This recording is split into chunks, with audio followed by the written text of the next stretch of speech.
নমস্কার বন্ধুরা, রাজ কিচেনে সবাইকে স্বাগত জানাই। তো আশা করি তোমরা সবাই অনেক ভালো আছো। তোমাদের জন্য নিয়ে চলে এসেছি একটা কেকের রেসিপি। তো রেসিপিটা তোমরা বাড়িতেই বানাতে পারবে কিছু উপকরণ দিয়ে খুব সহজভাবে। চলো কেকটা এবার তোমাদেরকে কেটে আমি দেখাই। তো তো কেকটা আমি এখানে ছোটোর মধ্যেই বানিয়েছি, তোমরা চাইলে বড়োভাবেও বানাতে পারবে। তো দেখো কত সুন্দর হয়েছে।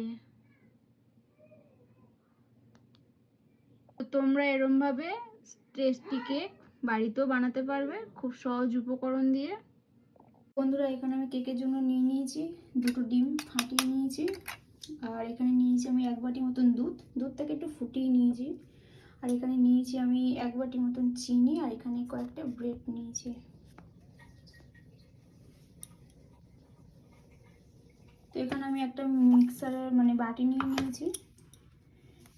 এবার ব্রেডগুলোকে আমি ছিঁড়ে ছিঁড়ে এর মধ্যে দিয়ে দেবো। ছোট ছোট ছোট করেই দেবো।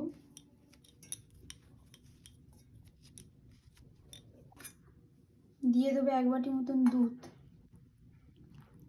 দিয়ে দেবো আমি চিনি, দিয়ে দেবো এখানে আমি অল্প হাফ চামচ মতন নুন। ডিমটাকে আমি এখানে ভালোভাবে ফেটিয়ে নিয়েছি, ফাটানো হয়ে গেছে। তো এবার আমি এটাকে দিয়ে দেবো।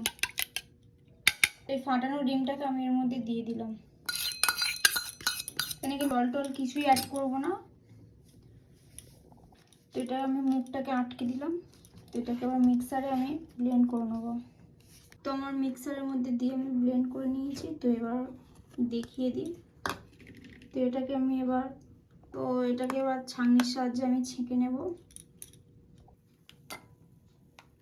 তো ছাঁকনির সাহায্যে ছেঁকে নিলে কি বলুন তো ভালোভাবে জিনিসটা ক্লিয়ার হয়ে যায়, আর যে যা বাকি থাকে দানা দানা যদিও বা কিছু থেকে যায় সেটা আর কেকের মধ্যে যায় না। দেখো কত স্মুথ হয়েছে। এখানে আমি কড়াটা জেলে দিয়েছি। এবার চিনিটাকে এর মধ্যে দিয়ে দেবো, ক্যারামেল বানিয়ে নেবো আমি। তো অল্প দেখো, এখানে আমি ছোট বাটির একদম হাফের হাফ জল নিয়েছি। ভালোভাবে নাড়িয়ে নেবো। দেখো এখানে আমার কত সুন্দর লালচে লালচে একটা হয়ে গেছে ক্যারামেল। আরও 2-3 মিনিট মতন একটু নাড়াচাড়া করবো, করে নামিয়ে নেবো।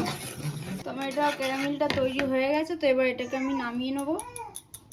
এখানে আমি কেকটা তৈরি করার জন্য একটা সিলভারের বাটি টাইপের নিয়ে নিয়েছি, কারণ যেহেতু আমার কাছে কেকটি নেই, আর এখানে কোনো প্লাস্টিকের কোনো কিছু চলবে না, আর স্টিলেরও কোনো কিছু চলবে না, এরকম সিলভারের কোনো কিছুতেই হলেই হবে। তো আমি হাফ চামচ মতন সাদা তেল নিয়ে নিয়েছি।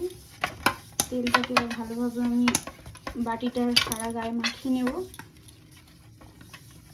তাই আমি এটার মধ্যে দিয়ে দিচ্ছি। কত সুন্দর হয়েছে দেখুন। তো এখানে আমি কেকটা ভাপানোর জন্য আমি এখানে একটা কড়া নিয়ে নিয়েছি, আর একটা স্ট্যান্ড বসিয়ে দিয়েছি। জলটা আমি ওই বড় বাটির হাফ বাটি মতনই দিয়েছি।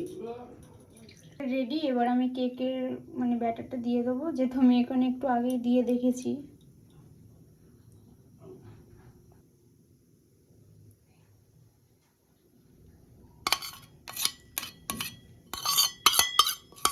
হয়ে গেছে। এবার বসিয়ে দিয়েছি ভাপানোর জন্য।